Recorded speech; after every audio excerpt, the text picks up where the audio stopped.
Hello, everyone. Welcome to Laser Focus. This is the deep dive pop culture podcast from Nerdist. I'm Kyle Anderson. Thank you so much for joining us. I am thrilled to be joined this week by someone I've admired. Someone whose work I have admired. There we go. Sentence structure for a good long while. He is one of the best video essayists on the internet. You've probably seen a million of his videos. Welcome to the show, Patrick H. Willems. Hello. Hello. Thank you so much for having me. Absolutely. You can find Patrick's. We'll do the plugs at the end, but you can find Patrick's videos on YouTube and on Nebula, which is a creator-owned streaming service of video essay goodness, which I highly recommend. That is not. I'm not being sponsored. That's just a thing I enjoy. So, thanks for coming. And I want to first say, I really liked your most recent Star Wars video, your holiday special. I thought it was a lot of fun. Thank you very much. We had a lot of fun making it. For those who are listening and haven't seen it, we made a really... I like to proudly say I think it's the dumbest thing Nebula has ever funded. A 1960s style like TV Christmas special that we like built a set for and everything that also doubles as a video essay about Star Wars, because I decided after years ago swearing off ever publicly talking about Star Wars again, I agreed under the one condition that it would be behind a paywall with no comments section. And so that's the only way I'll ever do it now. Sorry, I'm doing an in-person comment section for your video. Oh, that is quite all right.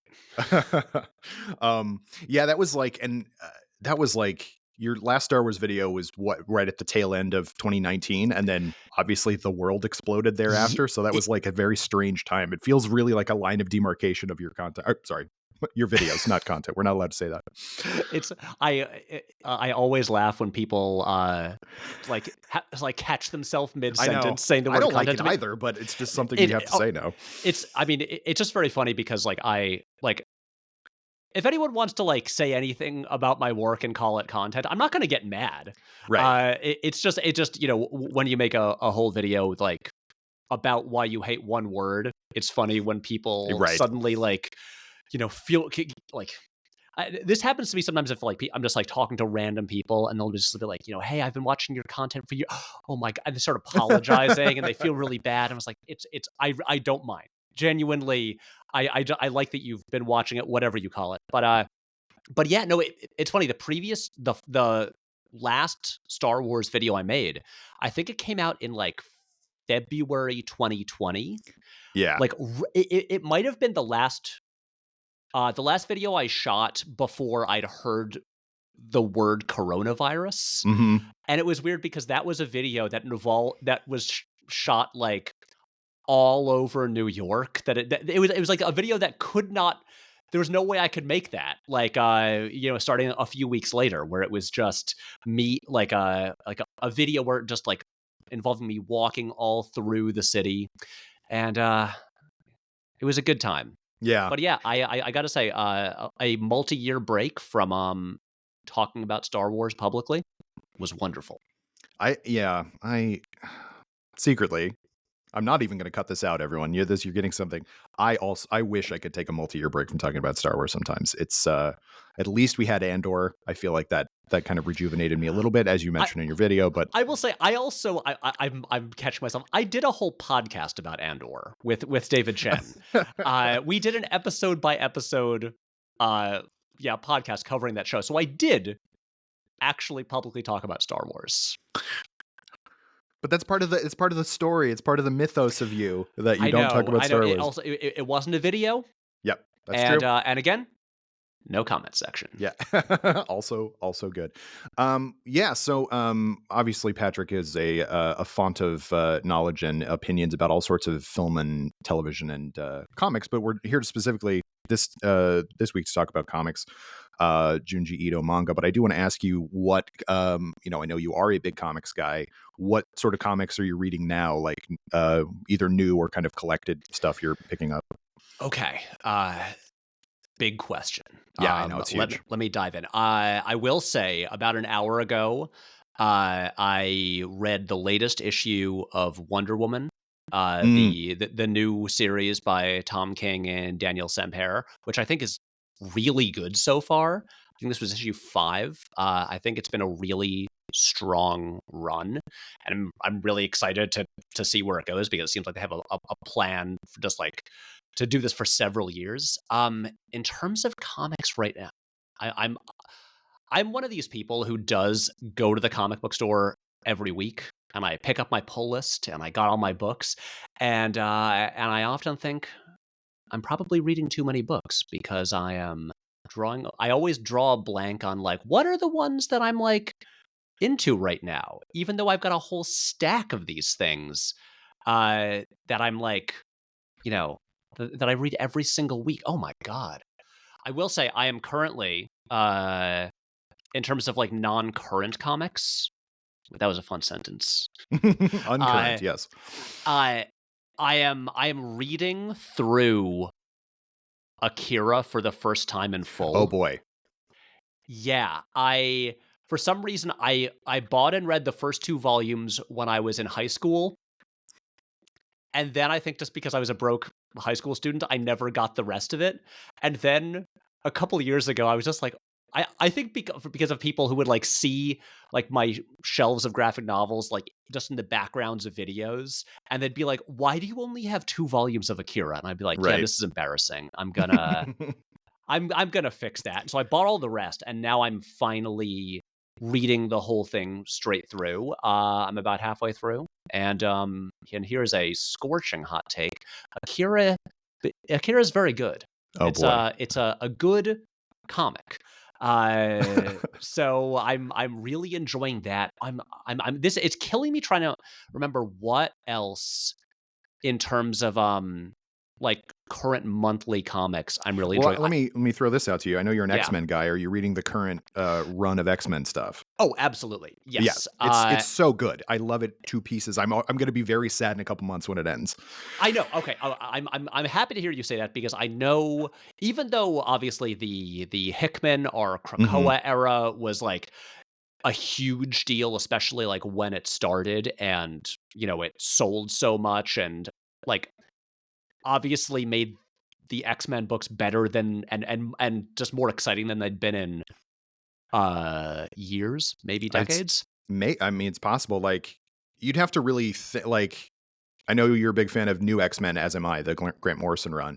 I think only a couple after that it stopped being really good, in my opinion, but like not unreadable, but just like to the level that it was. It seemed like it was just really content on doing all the same stuff it had always done. Right. I hadn't even really followed X books for several years before that. I mean, I think the last one that I remember really enjoying and reading like in full was Jason Aaron's Wolverine and the X-Men, which is great. Yes, absolutely. Which is great. And that was also like, was that around the time that Bendis like took kind of, I think so. What was that, 20 something? I can look that up. Because like Wolverine had the school, and then Bendis was doing Cyclops' book, where Uncanny, where Cyclops was basically a terrorist. And then there was all new X-Men, where the teen original ones came back. Anyway, there was that era. But look, this is a tangent. Basically, the point of this is I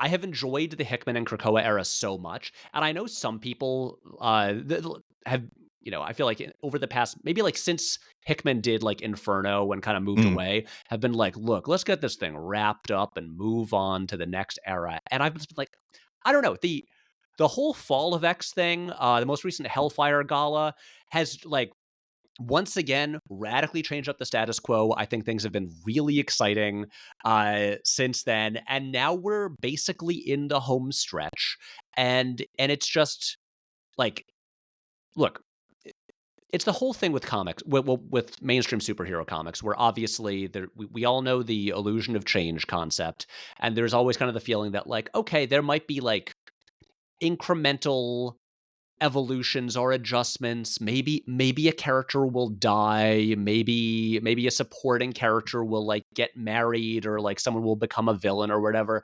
But usually things are gonna, be really recognizable and stay how we're used to.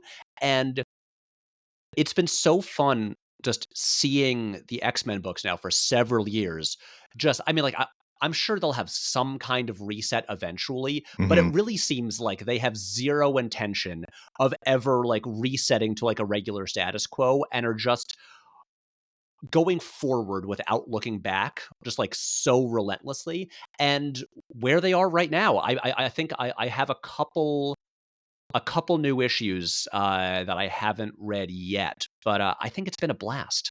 Yeah. It's truly like from House of X and Powers of 10, which was just kind of like a mind-blowing sort of revelation about like all the X-Men stuff you've read for years actually did happen within the context of all that. It was just like, oh, that's really cool. That's what a great idea.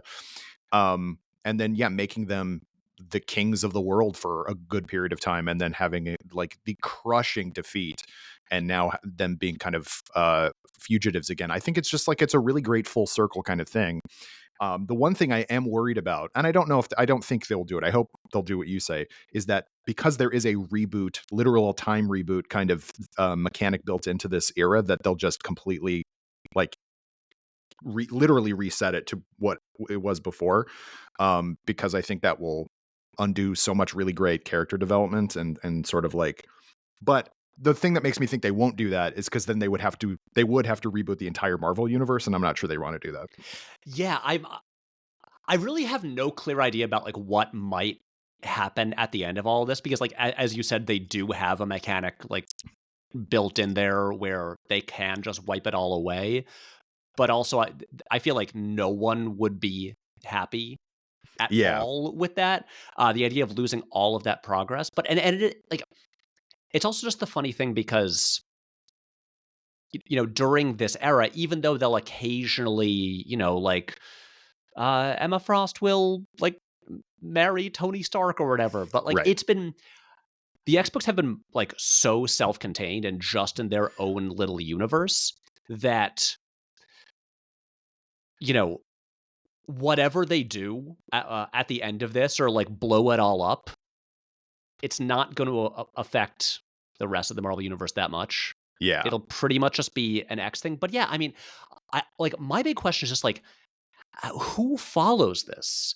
What Mm, like what who is the writer out there who can ha- like who might seem as exciting as like when Hickman came in, for some bold new era. Like all I can imagine is that it's going to be something. And we've already seen like the tease of the logo, which is looks more like the original classic logo. Or should not the 60s Kirby logo, the like the one the one we all think the about. one we all think of. Yeah, Yes. the The one. one was it Neil Adams who designed that logo? I think Maybe. so. I think you're right. But Yeah. like I could only assume that they're kind of gonna play some of the hits and be like, they're back in Westchester. Yeah. The building is there. We're gonna go in a more superhero direction. Honestly, kind of like, and I remember like, loving this run like when I was in high school. But when Astonishing came out, Mm, with Whedon and Cassidy, and that was a thing where it was like, look, we're gonna do a kind of a more traditional superhero thing, and like within universe that made sense because I feel like in that first issue, Cyclops is like, look, we kind of have to like win back over the public again, yeah. and be like superheroes. And it wouldn't surprise me if they straight up having him say the same thing again, like after the Krakoa era. I could see that. I think that would be. I mean, because their PR is very bad at the moment. It's not Um, great. Wait, yeah. I mean, well, here's a question for you. Do you have any ideas, like, just like, if you were editor in chief of Marvel, who do you pick to come in and like Oh revamp the X gosh. Men? Because for years, I always was just like, look, the only thing that would get me excited about X Men again is if they got Hickman to come in and give him like, a blank check, Yeah. and that's what they did. And so after this, I'm just like, I have no other ideas. Well, I know so many people were really worried about when Hickman left and Jerry Duggan took over, but I think like Duggan's Marauders was so good that I was like, and also he's kind of steeped in the X-Men universe. He's And then written, also bring in Kieran Gillen and Al Ewing as like, right. the other main guys. I'm just like, yeah, those are the guys you get. I think Gillen, I mean, I don't know if he would. I don't know if anybody from the Krakoa era is going to continue on. Like Ben Percy's wrapping up his X-Force and Wolverine runs and everything like that. They're not continuing on with anybody as far as I know. But that's a really good question because a lot of my very favorite writers in comics right now have written in the Krakoa era. Like, and a lot of them now have like from the early part have kind of jumped ship and gone to DC for other books. I know it's all freelance. It's not as big as it was when Kirby went to DC or anything like that. But that's man. I mean, Tom King seems very steeped in DC right at the moment. Like, I think they're not going to let him go. But I was like, you know how big a news it was when Bendis went over to DC for Superman, and how and that is actually what turned me off of those books, because I was really enjoying the Superman book, Peter Tomasi's book, and then I was just like, ugh. So I would love it if somebody just has a fresh idea, and maybe it's somebody I don't know that well. Right. That's actually what I would like, because like we've done the superstar thing, and they've gotten people excited about X-Men again, and as long as they don't completely gut it, the character development, because they've gone through too much, I think, to just go all the way back. But you can do that again. Like, you can maybe pare it down, back to like just X-Men and maybe a couple other like offshoot books. But right. I mean, it kind of is the nice thing about X-Men, where they and this also, is part of the reason that I've never cared much about like the X-Men joining the MCU. Is 100%, yeah, because like, all of the great X-Men stories, all the great X-Men runs have them pretty much just in their own little universe within the universe, dealing with like, because like their cast is so enormous. They have an entire, race of people that you can just do your own thing there and basically not worry about the rest of the Marvel universe. But yeah, it's the thing where I just wonder, like, are they like, is the move to find some like up and coming super talented person to kind of, be the new head of X and spearhead this, someone that like I'm not really familiar with? Because just like looking at the current landscape of writers, I don't know who the superstar is that would get people excited enough. I mean, like Tom King is the one guy who has like, is enough of a name where people would like really pay attention to that. And again, I just mentioned he's 5 issues into a Wonder Woman run that he's like talking about doing for years. He's not gonna devote all of his attention to the X-Men now. No. Yeah, I mean, that would be kind of earth shattering. It's sort of like it's always the same thing with like, what two characters would you like to see team up? It's almost the same as like, what writer and artist would I like to see team up? It's like, I mean, I could just say anything and it would be great, but like, hey, maybe they'll go back to like the 2000s move that Marvel loved, where it's like, let's get someone big from Hollywood. Oh yeah, well, I don't think that will. No, I don't think so either. But that was in like the Quesada era, that was kind of the move that they loved doing. And then I feel like ever since Kevin Smith wrote that one issue of Daredevil, and then Jon Favreau wrote those 2 issues of Iron Man, and nothing else ever came out, then they were like, maybe this isn't the thing to do. It seems like they might be busy with other stuff. that pays a lot more. Yeah. I'm just like, I won't say I'm like worried about the end, but like, it's definitely gearing up to the end of that run, and I would love to see. And to your point about the MCU, I think they could really do a great job with like adapting the Krakoa era to film, or at least television or something like that, if you're going to do multi-stories, because there's so much going on. And at this point, I think they're banking on everybody having seen the X-Men movies, because they're bringing all the X-Men back for Daredevil 3 and possibly beyond. And spoilers if you haven't watched The Marvels, which statistically a lot of you didn't. I haven't. You haven't? Well, do you want me to spoil the end credits of Marvels? Actually, don't, because it is happy not to. All of my friends have been like genuinely very impressed about the fact that without even trying to avoid spoilers, I just haven't heard what it is. Oh wow. Well, there we go. Well, I won't be one. I have not muted any words on Twitter or anything. I have gone to no effort other than when people like you ask, I say, "Nah, I I'll see it, and Yeah. I'll find out." Well, great. Anyway, I I'm think there's excited an to hear what you X-Men think about thing that. based on based Well, on sorry about context that, but clues, and it's okay. I um, honestly, I figured it was something like that. okay. Um, yeah. Anyway, apologies. But No, don't worry it's about it. sort of like that does seem to be like, they're kind of pushing pause on a lot of those things, and they're kind of, I mean, the X-Men is the big thing. They haven't, they did all the Sony Spider-Man crossovers. It's like, now you got to do the X-Men crossover and then reboot it. That seems to be like what they need to do in order to make people care again. They need to do what comics did 20 years ago. Right.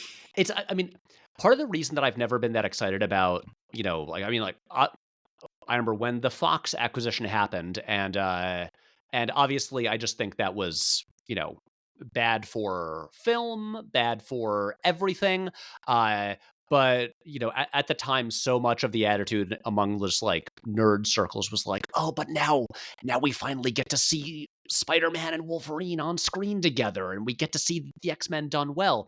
And now we skip ahead several years, and people aren't quite as excited about Marvel as they used to be. But even beyond just like the industry aspect of it all, um, my whole thing that I just wondered about, like, because it's just in terms of introducing mutants and the X-Men now into that story, I'm just it seems so like it's such a storytelling challenge because it's like if like they discover mutants suddenly, just like Hmm. like this thing that no one knew about before, that I'm like, so are we just gonna go through the same beats from like the Singer movies where we see people we see senators proposing bills and people discovering mutants and the same like like we've been honestly, like, we've been through too much of that. It's crazy that the Fox X-Men movies just like never seem to want to move beyond the like very initial like mutants are discovered and there's bigotry kind of thing, when it's just like, no, what the audience actually wants to see are like people going into space and going to the savage land and like 100-foot tall sentinels walking through the streets and actual like the crazy shit. Yeah. And you need like which with X-Men and mutants in general, you need to get through so much to get there. So this is why the idea, and this I did not come up with this idea. I think did I hear this from my friend Connor Goldsmith from the Cerebro podcast? Maybe it was him, but just the idea of like, do they just straight up come from like a separate universe where like Yeah. Krakoa is already a thing and they're a fully functioning society? I I think that is the way you have to do it. And if they're gearing up for Secret Wars, that's a great time to just kind of blow the whole thing up and just be like, mutants have been here forever, and now all the stuff that you saw is happened, but now it's with different actors or whatever. I think there's a very good chance that that's going to happen, but mostly because, like you said, we've done all that stuff already. I've had some friends be like, well, no, when they go in the MCU, when they restart it, it has to be the original 5. And it's like, that's so boring. That's so not like what anybody wants to see anymore. Like, because there are so many characters, enough to have its own movie universe completely divorced from the main Marvel universe. I always thought that it would be a bad idea for them to join the MCU. And I know that Yeah. like corporate synergy was like against me at that, but like, the What, metaphor of the so they mutants can do like doesn't work. everybody's favorite story, Avengers versus X-Men? Yeah. Oh boy, everybody loved that one. Yeah, what's the point? Honestly, I would be so much more interested if they just announced we're going to make new X-Men movies and they're going to be in their own contained universe that will not interact with the MCU. And because like who needs it? I mean, Yeah. other than like the I don't know. Uh yeah, it might be fun to see.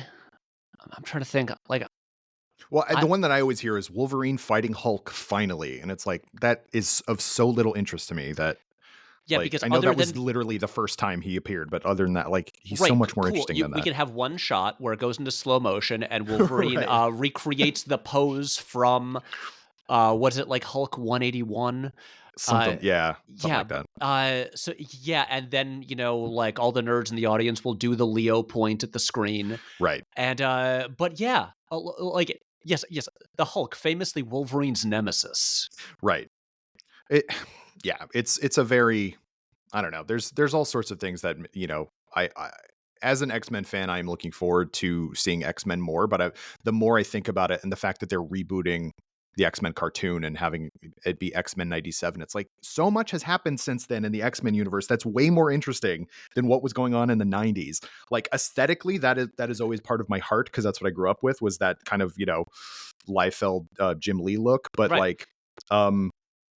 Storytelling wise, so much more interesting stuff happened, and that's why it's kind of cool that James Gunn, with taking over DC, is like pointing to all these like much later comics, like, hey, we're going to do a lot of Grant Morrison adaptations. Like, great, I mean, please give us Grant Morrison. when he like did that presentation, and then it was also like, here are the comics that are like the main like my main reference points. I'm just like, is this pitched directly at me? Right? Are Like, I'm going to win over Patrick. Yeah. Did you hear that like he's been getting a little bit exhausted of superhero movies? The thing that he, many years ago said that that was like all he wanted in the world, and now you were like doing the exact moves to like get him excited again. Whether like being like, yes, Alan Moore's Swamp Thing Yep. and Morrison's Batman and all these things. Yeah, that like because again, a lot has happened since the '90s, and like straight up, the thing that would instantly get me excited about an X-Men movie, is if they just said the villain is Cassandra Nova. Like Speaking of the Cerebro podcast, go listen to your exactly. episode of that. Yep. That is because look, I will never forget being 12 years old, maybe 12 or 13 years When did old. that come out? 2001. Yeah. 2001. Yeah, Yeah. it was one of those weird things because in 115, Morrison Quietly's second issue, when they destroy Genosha at the Hmm. end, and it was the weird thing where its imagery really really similar to 9/11, and it came out like 2 months before 9/11. Yeah. Uh, but yeah, it was like summer 2001, and I'm like 13, and picking up New X-Men 114 was maybe the single most mind-blowing comic book reading experience of my life, because it gets to it so fast. Mm. Just like it is such a radical change right away, and it is Morrison being accessible enough that a 13-year-old can, still get everything. And so yeah, that like imprinted itself in my brain, and if they did that on screen, that You heard would it. be cool. Come on, Feige. Give us Nova. Yeah, get like And Zorn. We want Zorn also. oh my god, I want to see Zorn. But yeah, I don't know. Get some like wrinkly 80-year-old woman and make her your big villain. Don't stop worrying about Kang, a character who honestly, even in the comics, I don't think is that interesting. No. And you want to go like an old bald lady. Yeah. That's how you get the fans excited again. Boy, I tell you, I've mentioned it on the show before, but I did so much research into Kang, and I read so many comics, and they are just absolutely going to just abandon it, which is fine because I don't actually think he's a great character, but so complicated, that character. And then I was like, okay, let's figure this out. I read so much Steve Englehart stuff from the 70s, and it was Oh just man. like So much of that so much old Avengers stuff is like a big blind spot for me. Like me too before that, absolutely. yeah, I had never read an Avengers comic, I think, until Bendis took over with Avengers Disassembled. Mm, And yeah, still to this day, like all that Englehart stuff, I just have not read. I think, and I should, because like Englehart is one of my favorite Batman writers. Um, yeah. And yeah, his Man Thing is like, I mean, there is no wait, no, that's Steve Gerber. Too many Steves in comics. A lot of Anyway, Steves. a lot of Steves. Anyway, he's great. I agree with you on his Batman run. Yeah. But yeah, as far as Kang goes, I mostly know him from Avengers Forever. And, a really fun comic that's also like a good entry point because it like to like teach you about Avengers history. But I'm still just like, okay, Kang is not the most interesting part of this. No. I do not look at this guy and say, yes, he is the one that you base the next like decade of storytelling around. He does not have, the clear like hook and motivations of like Thanos. No. And so, yeah, I mean, it's a, like, so I'm really hoping, and I say this as someone who straight up just did not see 2 of the Marvel Studios movies from this past year. I'm just like, look, I really hope they do not decide to just recast the role and carry on with their plan. Don't make John David Washington like play that role. Just pick a different character. Yeah, I don't think anybody was all that excited about Kang, so I think like this is your chance to just wash your hands of it and move on. Yeah. Yeah. Well, we could keep talking about this stuff, but we actually have other things to talk about. I'll save my question about Robin in movies for a different time. But we're big talking question. about. It's a huge question. We're talking, of course, about Junji Ito, who is a manga artist and writer who has been working for 30 some years, like 35, maybe almost 40 years, doing the best horror comics that have ever been made. Almost like, I mean, it's amazing. And like, I feel like his popularity here in the US has only skyrocketed in the last like 5-6 years. Maybe more than that. I don't know. I don't want to shortchange him, but both of us are huge fans of his. And so we're going to kind of dive into that. And all of these things we're going to talk about, we might spoil some of them, but I don't think you can actually spoil the experience of reading them, even if we tell you what happens in them.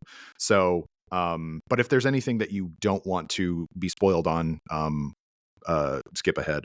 Whatever. If there's any particular thing you don't want to be spoiled on, but we are going to talk a lot about his shorts and then also his like longer novels as well. Of course. Yeah. Now that I think of it, it seems especially hard to spoil Junji Ito in an audio medium. Mm-hmm. Because, like, I am a very big fan of the guy, and with a few notable exceptions, I can barely name any characters. No. In these comics, they are not about their like, big plot twists. So much of them are about building to just like a reveal of a visual, mm-hmm. and without the visuals here, what are we going to spoil? And maybe this is better served later in the conversation, but I have a theory or a hypothesis, I guess, that Junji Ito's type of horror only works in page form. I don't think, because there's been a few anime adaptations and there's been a couple live action adaptations too, and I don't think any of them have been, any of the ones I've seen anyway, have done justice to the kind of visceral, like gut wrenching like revulsion you can feel when you and that's the other thing. It's you turn the page and then you see the thing. It's the last panel of the page before is always somebody looking at something horrifying. And so you know what it's going to be. And you could just shut the book if you wanted to, but you go, I got to see what it is. And it's always horrible. And I think you lose all of that if someone else is directing it and making you watch it. And I think it is an interactive storytelling medium in a way that I don't think we ever think about books as being such. That is a really good point, because I have never actually watched any of the adaptations of his work. Not that there are all that many. No. The main one that I know some friends of mine like, but also I think these friends have not read the comic it's based on. But there are people who like the Uzumaki movie. Mm-hmm. Which is from like 2000, maybe 2001 or something like that. It's early 2000s. And it's a live action movie. And whenever I just, like, even look at the poster and I'm just like, I don't get what the point is or, like, what you do with that. Yeah. And, like, there I don't see any reality where it even comes close to capturing the experience of the comic, and I had never thought of it in the way that you just put it about the page turn, and I think you hit it dead on. It's so essential because I feel like what I love about well, one of many, many things I love about the comics, is that the way they're drawn is usually a pretty normal, like, semi-detailed style.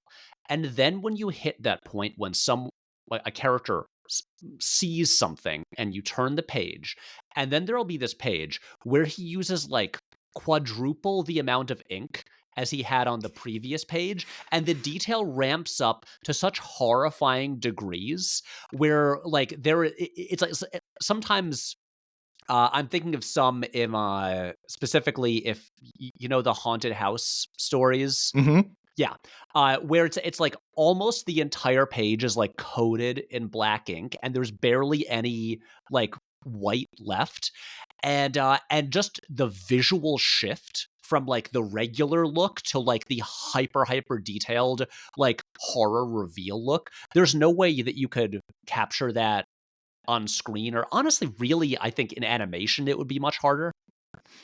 There's been a few, like I think Netflix and maybe Crunchyroll have different collections that people have like animated, and they try to replicate the style.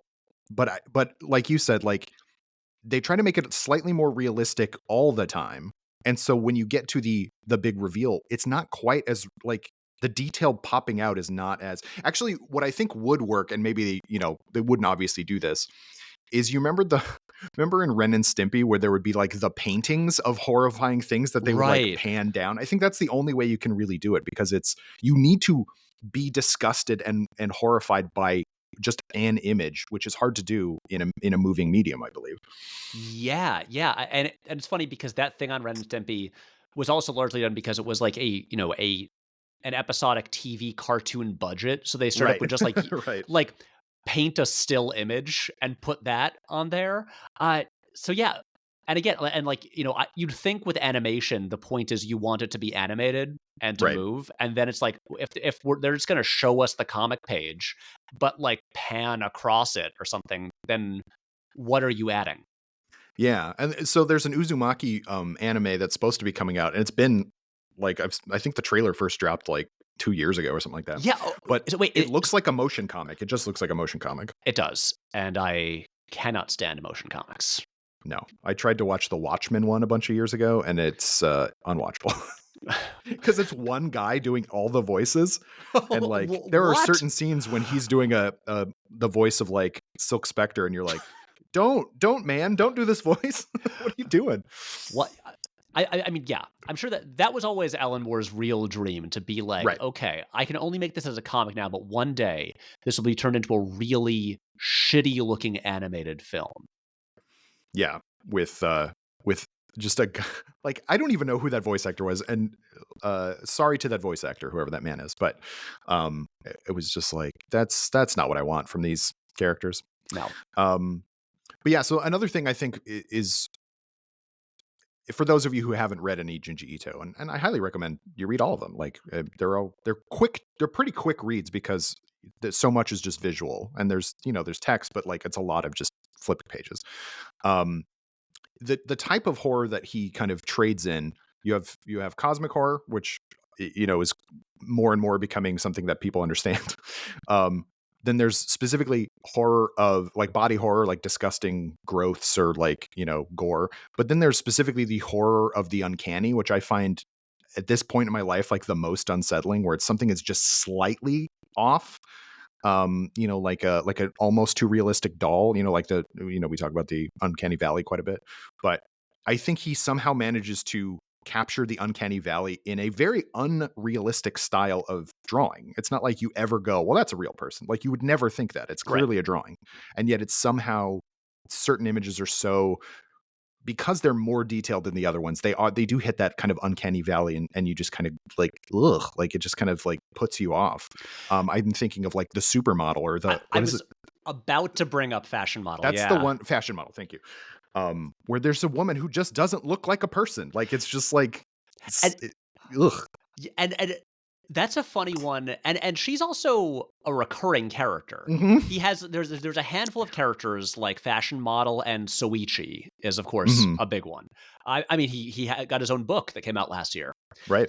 And but yeah, the Fashion Model honestly is this woman who, if you just saw a shot on your like of her on her own, you might think that he was a bad artist who had just like done a really poor job trying to draw a woman.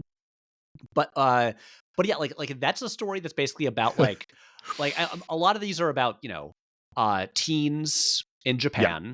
And it's like someone is looking through a magazine like Vogue or something, and she's like sees this one shot of just like this like really bizarre looking woman, and it unsettles her, and then it ends up working on a student film like in school, and someone is like, hey, we decided to cast like you know, in this one role this one really interesting looking woman, and it turned out to be like the same woman that she had seen in that page in the magazine. And it's such a wild story. And they go to the woods, like a bunch of teens, like their film crew, and then this one really tall, strange looking woman. And then it turns out, oh yeah, they were correct to be scared of her because she looks weird. And then she just starts eating them. Yeah. She just like will like kind of seduce one person, and then will just like rip his limbs off and just starts killing them all. And and the main recurring thing is she's just like, as much as, you know, it's gory and violent and upsetting, the main recurring thing through that story is just every image of her is just like the way, like the really really dark bags under her eyes. It's just like, and the way he'll like reveal more detail, like when she opens her mouth, and just be like, oh man, there's a lot of really really sharp teeth in there. Like, just the images of her are more unsettling than anything that actually happens in the story. Yeah. Because just explaining what happens in the story, you're like, well, that doesn't sound that interesting. And that's the point of his books, I think. Like, very few of them have like compelling narratives. It's much more just this weird, like, childlike dream logic of like, because sometimes he'll be like, 6 weeks later, I did this. And it's just like, what, like, it doesn't follow. Like, it just kind of goes, here's the next thing you need to know kind of thing. And I find that so like funny when you read a lot of his stuff, and not all of his stories are great. Like, a lot of them are just like, oh, it was all right. But they all kind of have this weird, because all the main characters are young people, they always have this kind of strange, like, childlike outlook. And then it's like, and then this horrifying lady showed up, and it's like, you're like, it just doesn't, because the similar thing is The Woman in the Window, I think is what it's called, or The Person Next Door or something. There's multiple versions of it. But this guy starts seeing this face in his next door neighbor's window, and then she just like, oh, like, the more he sees her, and then in the light, she's just an ugly woman, and that's the whole story. And it's a terrifying image, but that literally is the entire story. Is this woman looks weird? Yeah. Seems to be a thing he does a lot. The Window Next Door, excuse me. That's the name of it. The Window Next Door. I'm trying to I always lose track of what stories are in what books, because he has so many like books that are story collections. Because I think so. Ito has a handful of like extended, like, novel length, like, books where it's like a single narrative. You know, Uzumaki is probably the most famous one. There's Tomie. I think it's pronounced Tomie, but yes, essentially it's a series of adventures of this succubus woman. Yeah, and then Gyo. Sort of. Yeah, Gyo is great. Yeah, that was the first one I read. I was going to ask. I love that one. How did you get into Ito? I'm trying to remember exactly. I think I watched a video essay, as I often do. I believe it was Super Eye Patch Wolf's How Media Scare Us, which was like from 6 or 7 years ago or something like that. And in that, he talks about Junji Ito and like I was kind of ripping him off with the page turn thing, but and that's when I was like, oh, this sounds really cool. And so I like got Uzumaki because that was like the one that everybody said. But then Gyo is shorter. And so I was like, I'll start with this one because I wasn't like that used to reading manga at the time. Yeah, and that these one were the is first. about These were the first books that I actually, read right to left and had to get used to it. Yeah, I did. There was a small, in college, there was one, I took a comic books and literature class, which was a really interesting class. And we did a small section on manga and we had to like go to the bookstore and pick up a manga. And I picked up one that I didn't realize was printed right to left. So I didn't even do it right or left to right. I mean, I didn't even do it right.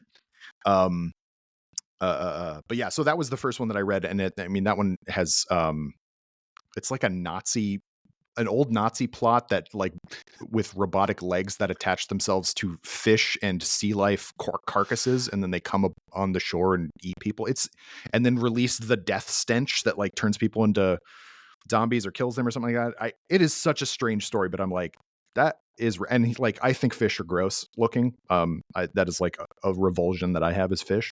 And so it's just these detailed drawings of ugly fish. And I'm just like, oh, this gets legs. Right to the heart of me. Yeah. Yeah, like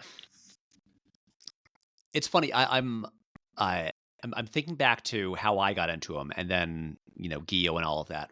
My first one was definitely Uzumaki.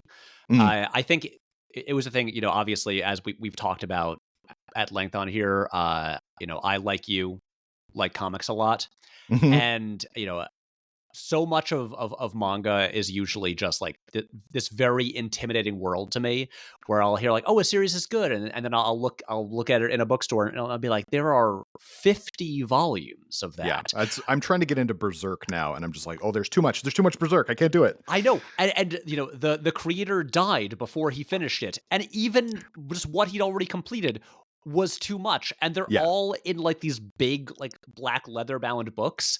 I'm just like, those take up a lot of space and cost a lot of money.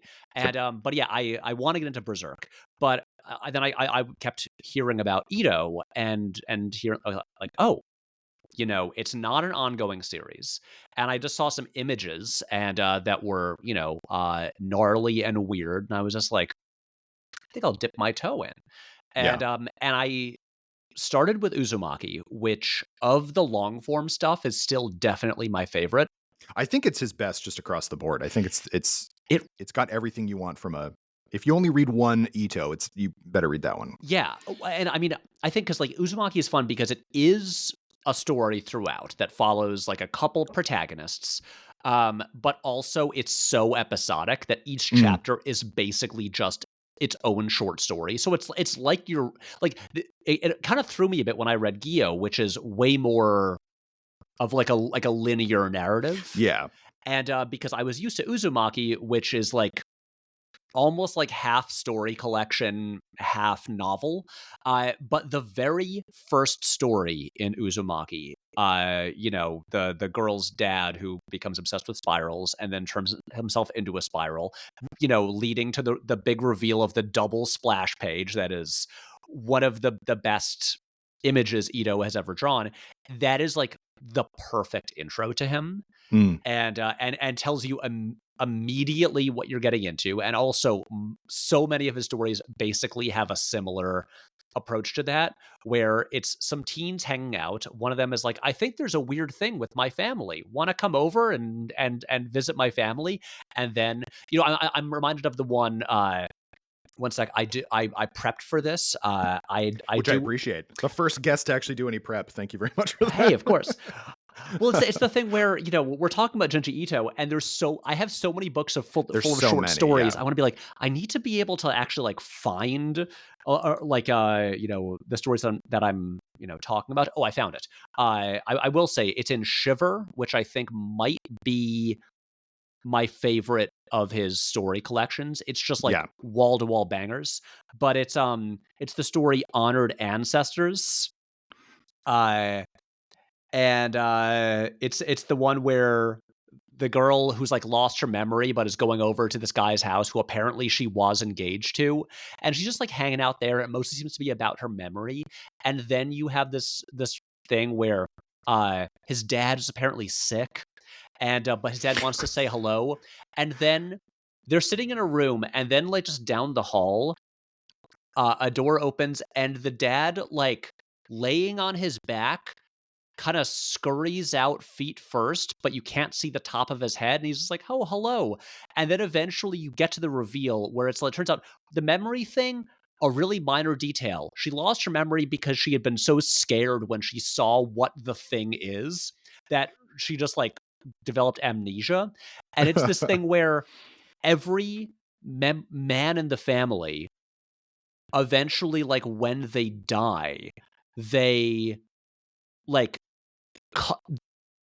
they are no, what is it? Yeah, when they die, they cut off the top of their head, and then they stack all the tops of their heads with their brains together, and they fuse into this giant caterpillar thing that runs through the whole house.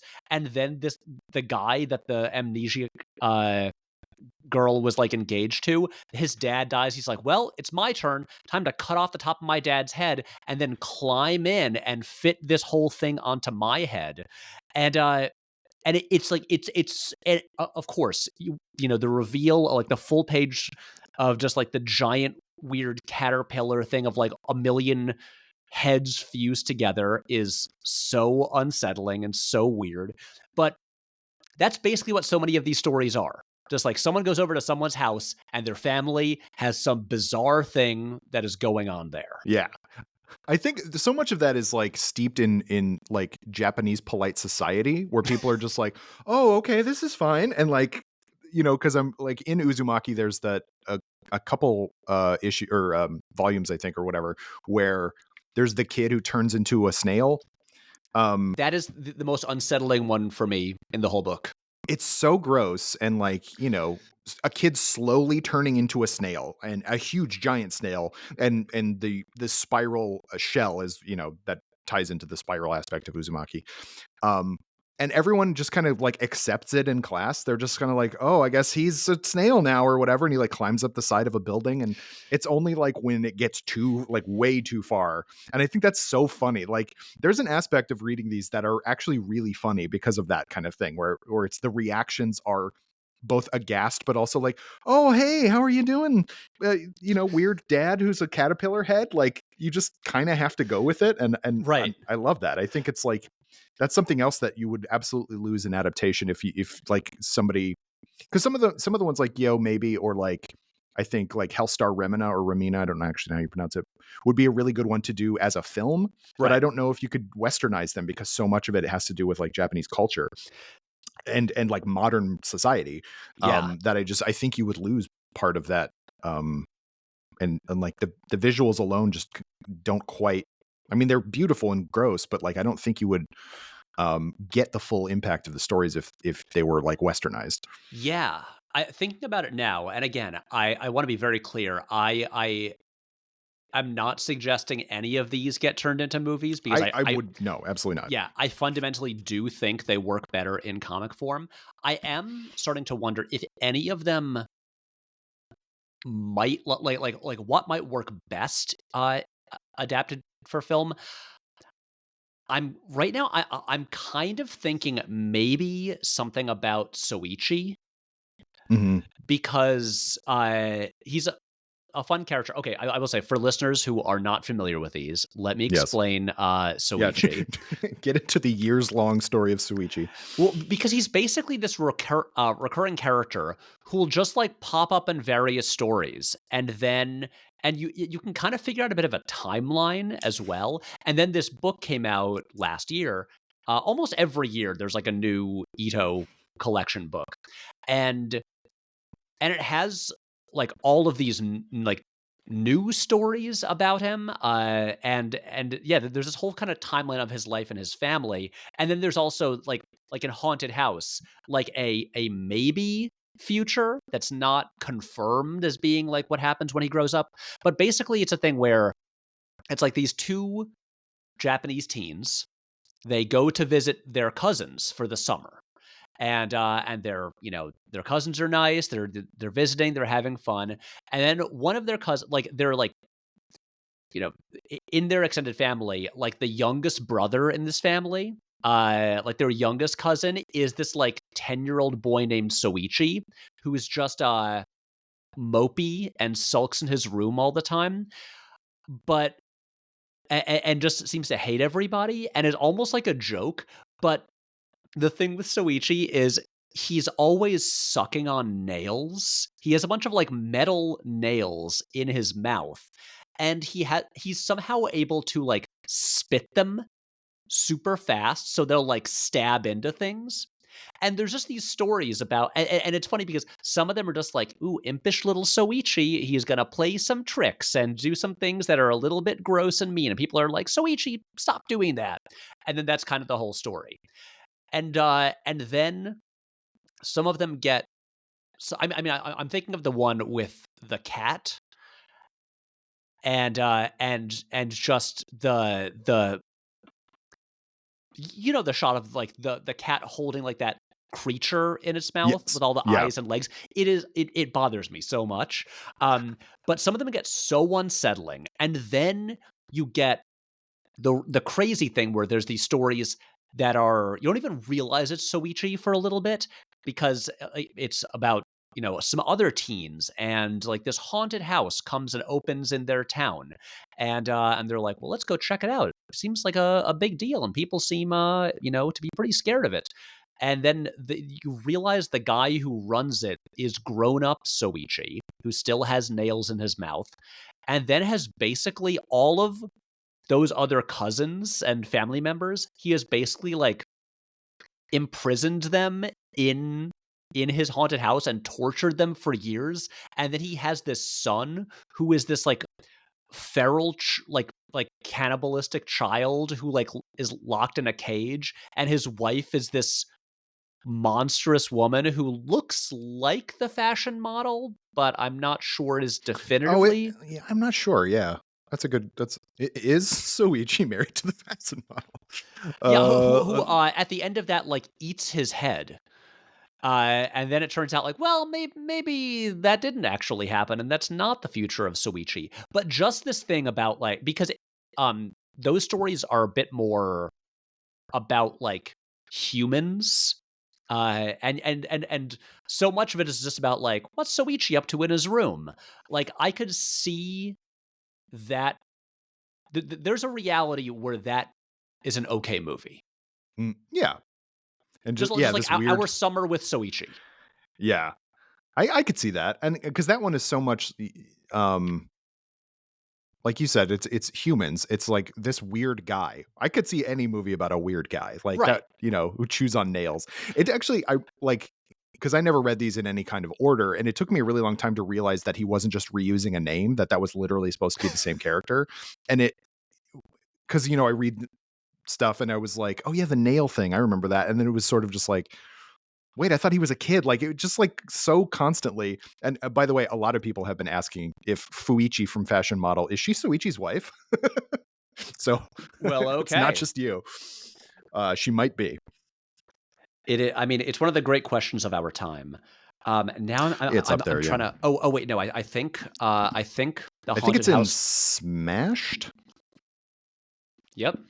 Yeah, the haunted house one is in Smashed, but because I think, because then isn't it a thing where, oh yeah, here's Smashed also has, oh god, it's the, just like, look at that thing. Yeah, it's there. I've seen like there's a T-shirt that has that image on it that I've seen that I'm like, I can't have that. No, there's Ito has such an interesting thing with cats, because he like has written a whole like little short thing about how much he loves cats, but how much he's afraid of them. And like he draws evil cat eyes like better than like I have cats, and I'm like, am I supposed to be scared of my cats? I know. Because of the way he draws them. Yeah, I think. Yeah, the weird thing is like I'm looking through in the book Smashed, which came out like a few years ago. Yeah. there's the haunted house stories, which are theoretically about grown-up Soichi, and then I think the story after that is set back in the past, and it's about Soichi's cousin who, like, came to visit for the summer, and now and, like, her extended family is, like, missing, and she's, like, looking for them, and it seems and that's when you start, you start to wonder, like, did Soichi, who, like, in some stories, again, just seems like an impish little troublemaker, actually is he, like, a, like, psychopath who basically, like, tortured and, like, killed some of his family? I don't know. They're weird. There are so many of these, and when these books come out, I'm just like, I'm never sure, is this just, like, all the stories he made in the last year? Are these Right. collected from a number of years? It's really not clear, but there's Yeah. just a lot of these, and every time, about once a year, I'll go into my local comic shop, and I'll just see on the new releases wall an Ito book, and I'll be like, "Well, I'm gonna pick it up Yeah. and see what weird shit he's got for me now." Yeah. My wife always knows what to get me for my birthday because she's just like, just don't buy Junji Ito and I'll just buy whatever the new one is. I'm like, okay, great. That sounds like a perfect plan. Terrific. Well, Um, okay, I've got to yeah, ask now. please. Do you have favorite stories? I do. I made a list. um, so besides like Uzumaki is like obviously a work of art, and some of the more recent like longer. I don't know if you've read these, but like Black Paradox and Censor. Have you read those ones? I haven't read Black Paradox. I did recently read Censor. Censor's really interesting with like I don't know if it quite works for me, but like the idea of like that one's about hair being like angelic in some fashion and like harnessing the evil power of hair can like turn you into the black god of whatever, and it's very strange. Black Paradox is about a group of kids who have made a pact to unalive themselves, but then they can't. And it's like it's a weird like paranormal, not quite detective story, but like all four of these weird people who are mad at the life that they have, like go and see weird paranormal stuff. It's a very strange book, I would say. But Because anyway, his others are so normal. that's a great point. But that one, like, you never see like that kind of extended amount of, like it's a dark. I'm not like if the premise alone wasn't enough, like it's a dark thing. There's a lot of stuff in there about like doppelgangers and like just it's a very unsettling read that I highly recommend. I I gotta think read it. my favorite across the board of shorts has got to be the Enigma of Amagara Fault, which is in the back of Gyo, but you can also I think read it individually. Which is that might be the reason. Like someone described that to me, and that was the reason I was like, "Wait, who is this guy?" And that's when I did research into like and videos and stuff like that. Because, again, this is I'll spoil the story, but it won't actually spoil the sensation of reading it. An earthquake has caused a sheer mountain cliff to slide off, and there are all these weird like divots and crevices in the cliffside, and people start realizing that they're human shaped.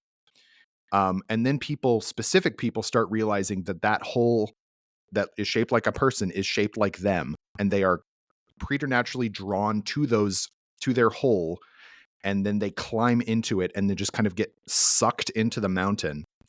And it's like this one guy is like just terrified that he's like, what am I going to find on the other side, in the mountain and all this stuff, and people just do it. And then the very last couple pages is people have dug through the other side of the mountain and found the other side of the hole, and they're not human shaped. They're like weird, like little, just basically cracks or little like water breakages. And then they look inside and there are people who have been like squished to death in there. And it's just like the idea of like starting out human, being like, I have to see what this is. And then the knowledge is now you're not a human anymore. You're this weird creature. That just is like so succinct, and it's maybe like 10 pages or something like that. Like it's perfect. I think it's a perfect horror story. It is. Yeah, I can't argue with that. It's just, I mean, so there. it is. I was just this morning. I was, when prepping for this, I was flipping back through, sticking Post-its in these books to label some of my favorites, and I was going back through that story, and I'm just like, this might objectively be the best one. Mm-hmm. It's it's built on a really strange idea that no other human would ever think of.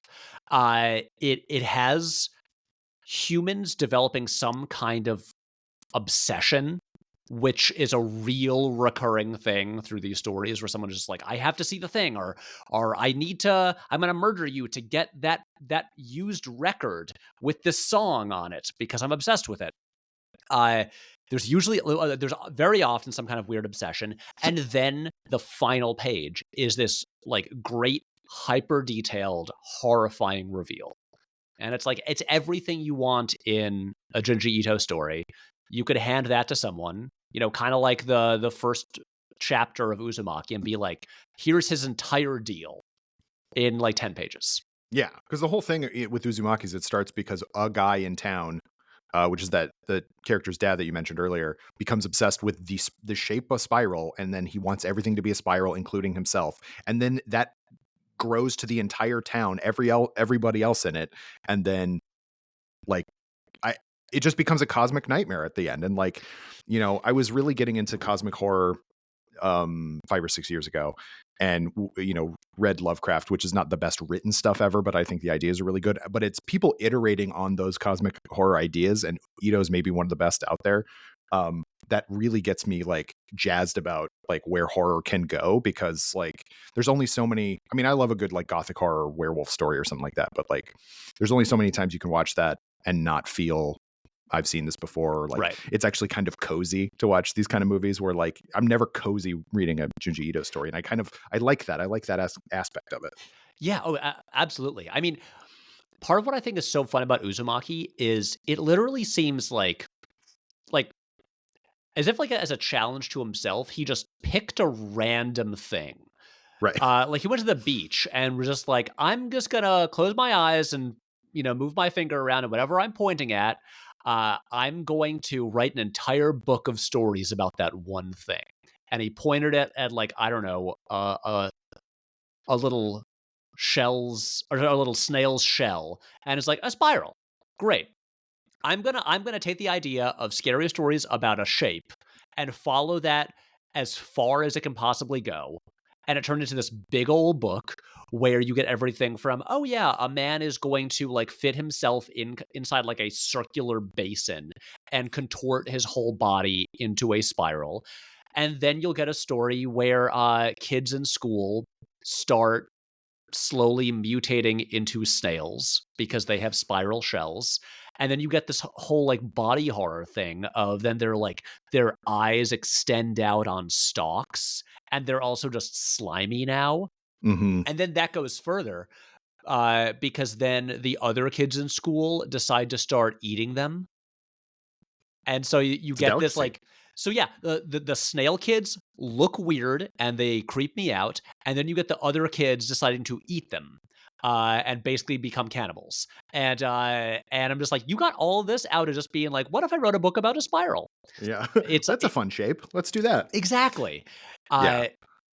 Yeah, they're all so interesting. I was trying to think of some of my favorites. I mean, one like if you look at my copy of Shiver here, you will see more.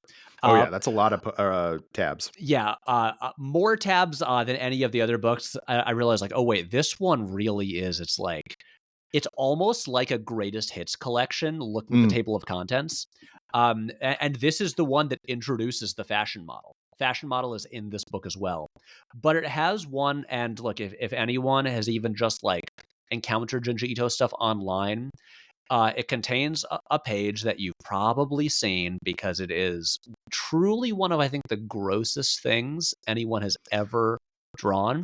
This is a story called Greased. Oh. That's the closest I've gotten reading any of his stuff to just being like, I can't read this anymore. Like, it's so disgusting. Yes. Yeah. And it's about these two kids, a girl and her younger brother, who I believe their dad owns their dad owns a barbecue restaurant, and they live in the apartment above it. And because of all the cooking, grease fumes permeate their apartment, and everything just becomes coated with grease. And then, in a classic Junji Ito fashion, her younger brother develops a weird obsession with this grease and just wants to become greasier and greasier, and starts getting more and more pimples on his face.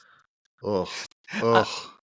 and then it just escalates. And just the way that Ito just will just draw just like coats all of the walls and floors in the pictures with just this kind of like just this black ink that just looks greasy. It just gets grosser and grosser, and yeah, anyway, builds to this spectacular page where the girl's younger brother basically holds her down and climbs over her and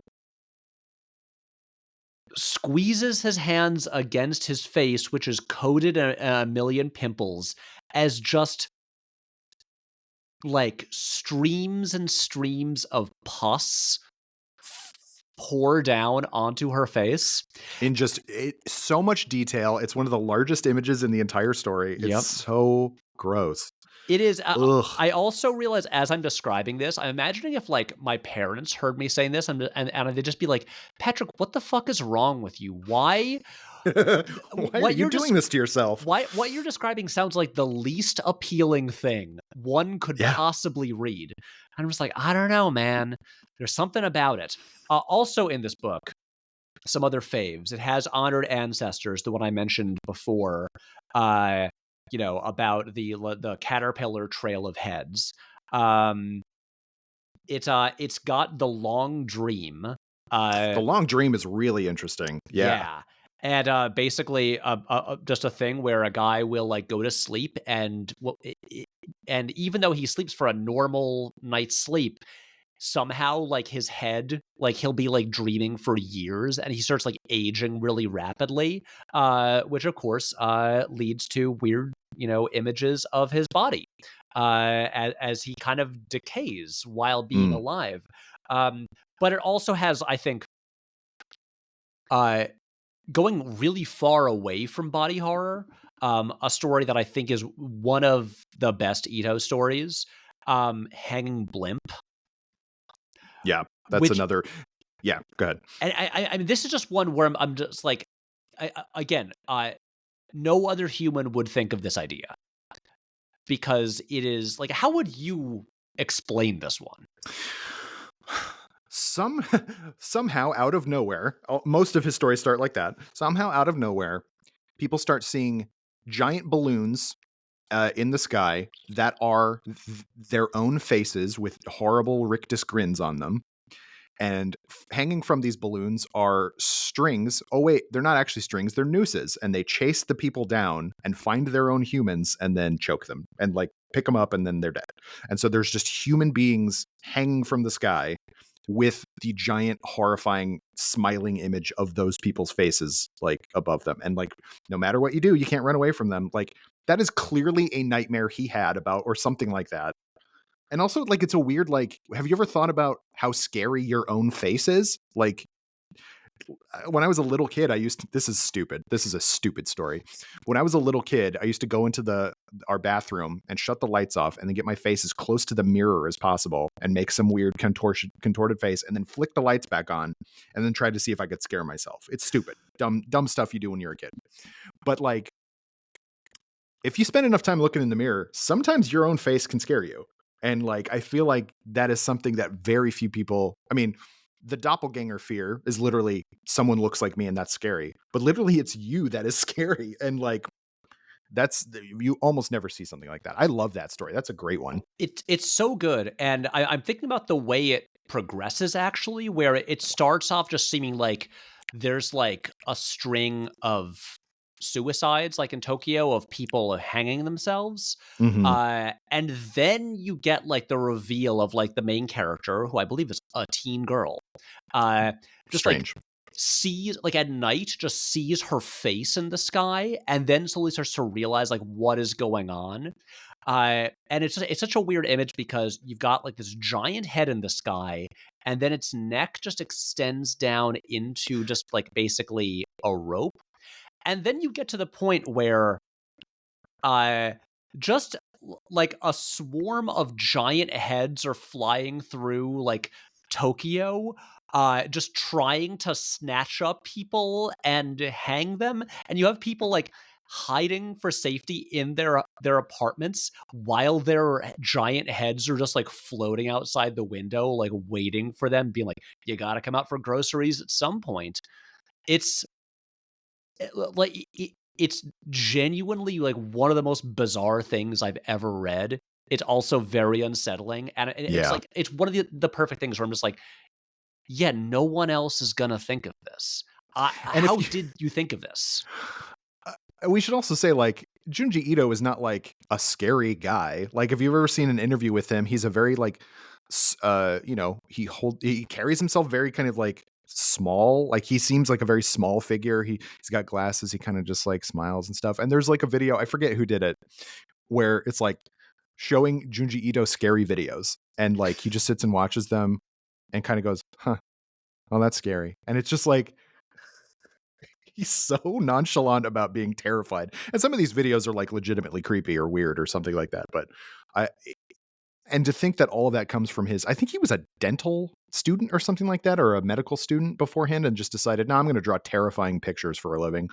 And he's amazing at it. Like, I am kind of fascinated by the idea of horror creators where they're like super cool guys. Like Steve Niles is another good example, who did like 30 Days of Night. Like he's a horror comic author. And he's just like a cool guy. He's just like, "Hey man, what's going on?" Like, I met him a couple times. He's cool, but like you would never think I'm going to draw and write a terrifying story about vampires or something like that. Like, I love that. I love that you don't know people kind of thing, like what's in their brain kind of thing. The real Yeah, scary people are the people who seem normal. exactly. There you go. I mean, it's a thing. Like I have no statistic for this, but just as anecdotally, a thing I've always heard is that people who primarily work in horror, whether like filmmakers, authors, or whatever, tend to be pretty chill. While like, hey, filmmakers who make just like drama movies that are not scary at all can be the biggest monsters of them all. Yeah. And so I Just don't so know. many. Yeah. Maybe they're just like exercising all of their demons through their work, and then are very, nice and well adjusted and friendly, outside of their work. Yeah, I think that's so funny because, yeah, horror people are so just delightful. If and horror fans too. Like, I think a lot of people, a lot of normies, let's call them normies, when they think about the people who make horror movies, they probably go like, "Oh, like the Crypt Keeper." They assume the Crypt Keeper is making these Right. movies or something like that, and then it's like, no, just like David Cronenberg's just like a polite Canadian guy, and like, George Romero's just like salt of the earth guy from Pittsburgh. Like, it's Yeah. great. Stephen I King just think that, hanging out there in Maine, writing yeah. books about Maine. Oh, yeah. Go back 2 episodes ago. We did a whole episode about Stephen King adaptations. If you're interested in Stephen King, again, listeners, and also Patrick, if you feel like listening to it.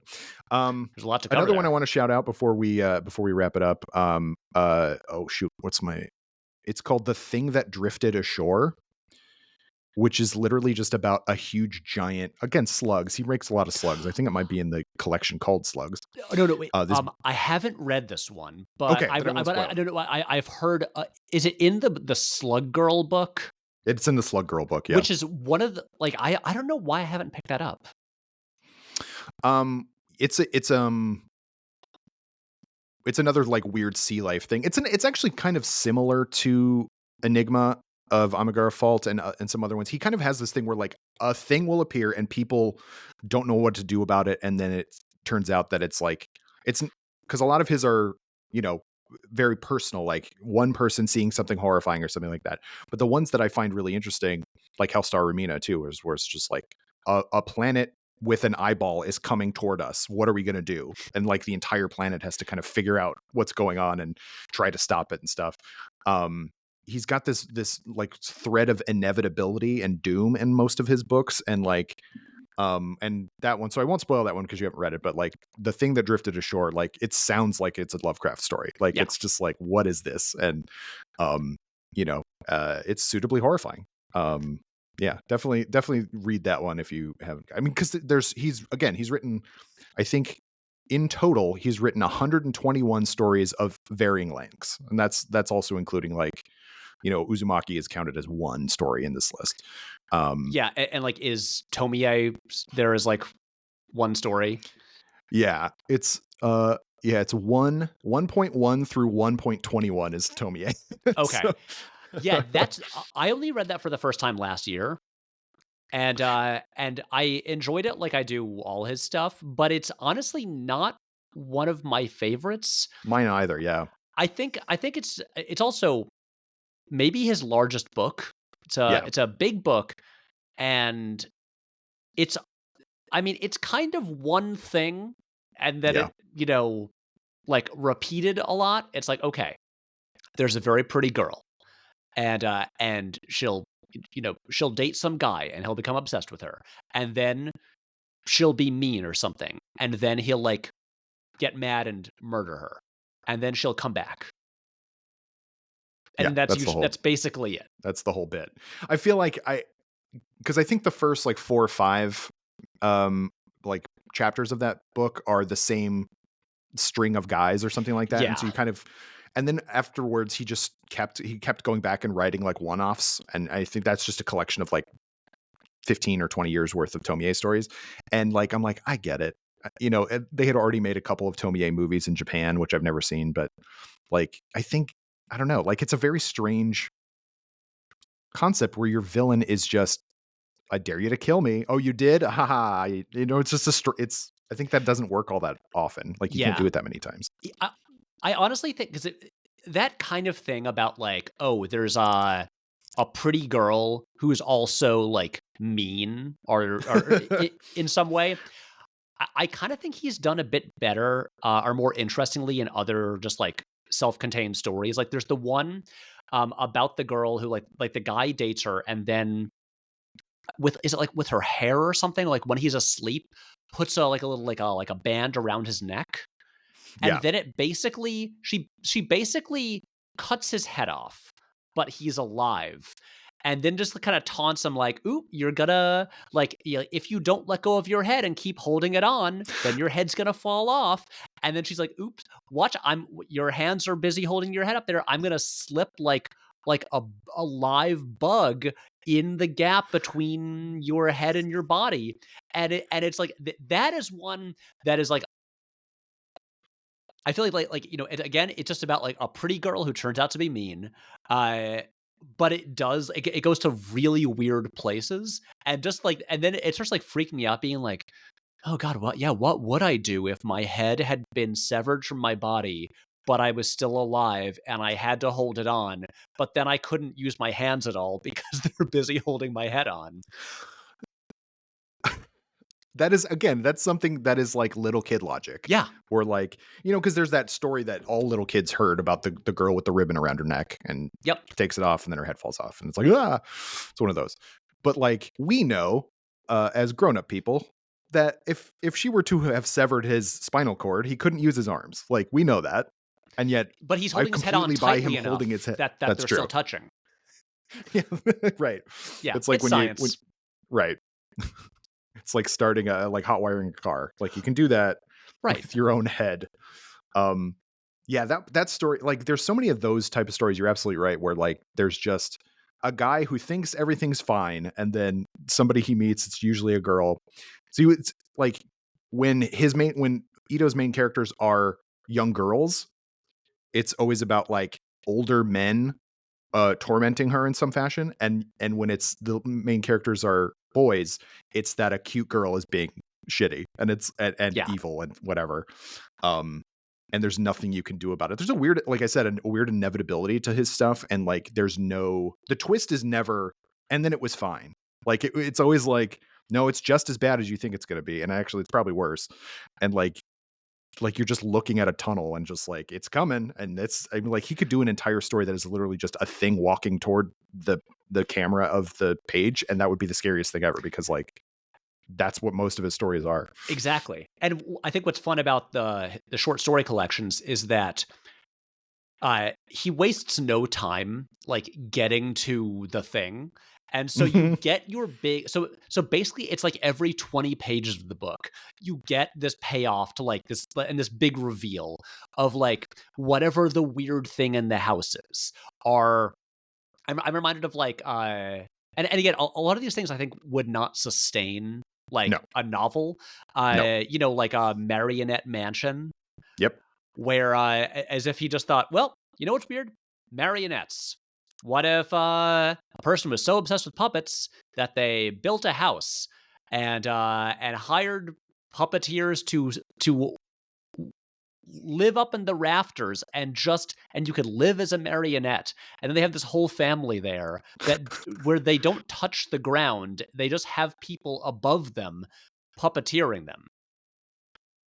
And it's so it's so strange. Yeah.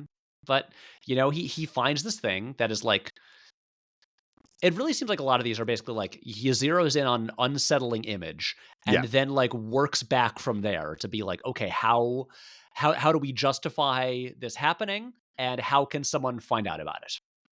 There's another one like that like it could be shorter, honestly, because it is just the concept, which is called the human chair. Where it's literally a girl's. Is it a girl? I forget. It's either a girl or a guy, but who sits in like a Barca lounger type big giant chair, and then at the end of it, finds out that there's a person in the chair. So they've just been sitting on a person, and the big reveal is like they've unzipped the back of the chair, and there's like a human cutout of where they go, and it's horrifying. But like that's not a story. Like that is literally just a concept. Right. One that I was just this must be great to listen to for people who haven't read any of these, because we're just being like, I hope people are like, I need to look at all of these stories because I don't know what you're talking about. Like here, the last one that I will mention is again one that would not sustain a longer narrative because it's mostly a build up to just, I think, like the final page, which is an amazing double page splash. I think this one is this the one in, it's in Fragments of Horror. Mm-hmm. The story is called, one sec, let me get the actual title here. It's called Dissection Shan. I don't remember this one. I'm sure when you describe it, I will. It's about a weird girl. It starts when she's a kid and kind of goes up through at least when she's maybe in college. She's basically, she discovers an obsession with dissecting things, and then she wants to be dissected herself. Oh yes. Yeah. And then basically you have this thing where it turns out what she'll do is she'll like usually like, meet boys or whatever, and who are interested in her. And then they'll be like, hey, you know what I'm into? I like it when you cut open my abdomen and then just put things inside me. And then eventually like the payoff to this all is she's dead, and people at the morgue do an autopsy on her, and they cut open her body, and you get this double splash page of just her insides, where, let me just describe a little bit of this because it is genuinely, I think, one of the strangest images I've ever seen in a comic, and it oh my god. It's so weird. Okay, so here's the page. Yeah. Oh, man. So they dissect her, and inside her body there's like a lot of eyeballs of varying sizes, just spirals of organs. You got a really big frog that has fused to a mouse and to a bat, and then just various like hairy tendrils going off of all of them. There are weird pustules all over everything. It's gross as hell. Yeah. And which is funny because one of the speech bubbles here is the doctor proclaiming, "This isn't in our gross anatomy text." And that's basically it. That's the end. It's just just the reveal of all her life, this woman just put stuff inside her body, and then here's all the stuff that was there. She finally died, and all this shit, like, it is insane. It's, again, who thinks of this stuff? Like, what if there was a bat fused to a frog and whatever you said in somebody's, a mouse inside somebody's abdomen? That's living, apparently. Yep. It's not. I will say the final panel of the story is just a close up of her dead body with a slight smile on its face as all of the surgeons are like horrified. Yeah. It's great. Oh, it's great. It is great. If any of these stories sound interesting to you, I believe it's Viz Media here in the United States has put out huge compendiums of all of them. I think you can find a lot of them on in digital formats as well. But you really want to turn that page. It's the page turn. I don't think you get the same thing with a tap or, like a swipe of a thing. You do need the tactile thing. I agree.